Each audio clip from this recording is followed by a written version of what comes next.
राजा और उसकी दो पत्नियां। एक राजा था और उसकी दो पत्नियां थी।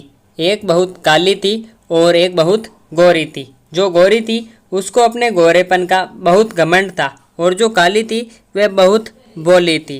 उन दोनों में एक समानता थी कि उन दोनों को कोई संतान नहीं थी। राजा बहुत दुखी रहता था क्योंकि उसको लगता था कि मेरी भी कोई संतान होनी चाहिए। राजा अपनी दोनों पत्नियों से बहुत प्यार करता था, पर राजा की फेवरेट पत्नी गोरी वाली थी, लेकिन उसने कभी भी दोनों पत्नियों में भेदभाव नहीं किया।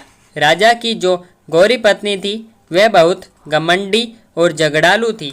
घर के सब काम राजा की काली पत्नी से करवाती थी और वह बेचारी सब काम कर लेती थी, पर राजा को कुछ नहीं बताती थी। एक दिन राजा की दोनों पत्नियों का बहुत बड़ा झगड़ा हुआ और राजा की गोरी पत्नी ने काली पत्नी को महल से निकाल दिया।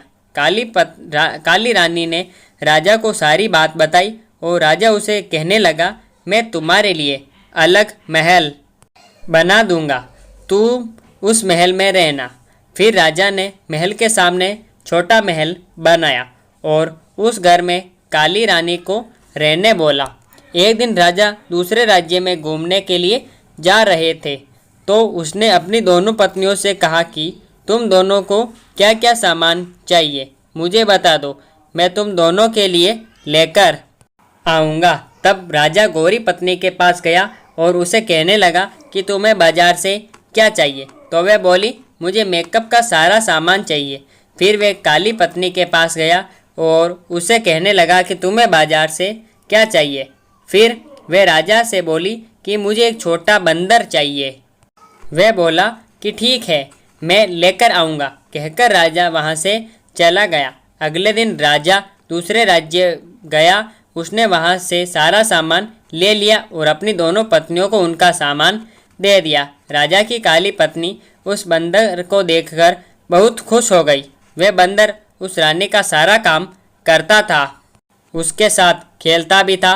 वह काली रानी उस बंदर को अपने बच्चे के जैसा प्यार करती थी। एक दिन अचानक काली रानी बहुत बीमार हुई, पर उसे देखने राजा नहीं आया। बंदर को बहुत गुस्सा आया और वह राजा के महल चला गया। राजा से कहने लगा कि मेरी माँ जैसी रानी को देखने आप क्यों नहीं आए। बंदर के डांटने के बाद अगले दिन राजा रानी को देखने के लिए घर आता है। दवाई और खाने पीने की चीज़ें देकर चला जाता है। वह रानी उस बंदर को बताती है कि मुझे संतान होनी चाहिए थी। वह बंदर उस रानी को बोलता है कि आप टेंशन मत लो, आपको संतान जरूर होगी, मैं भगवान से प्रार्थना करूँगा। अगले दिन वह बंदर घर से गेहूं का आटा लेकर मंदिर जाता है और गेहूं के आटे को गूंदता है।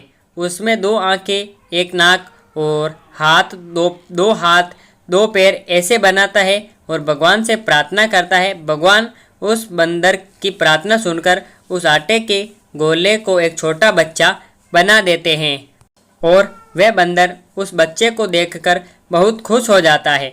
बच्चे लेकर काली रानी के गोद में दे देता है। काली रानी उस बच्चे को देखकर बहुत खुश हो जाती है। बंदर का शुक्रिया करते हैं। राजा को खबर मिलती है कि काली रानी को बच्चा हो गया। राजा बहुत खुश हो जाता है। उसकी खुशी का कोई ठिकाना नहीं रहता। ढोल नगाड़े लेकर रानी के घर जाता है, उसे महल आने के लिए कहता है। काली रानी खुशी से अपने बच्चे को लेकर महल जाती है और राजा उस गोरी रानी को घर से निकाल देता है और काली रानी को अपने पास रख लेता है। कहानी से सीख। इस कहानी से हमें यही सीख मिलती है कि कभी भी किसी बात का घमंड नहीं करना चाहिए।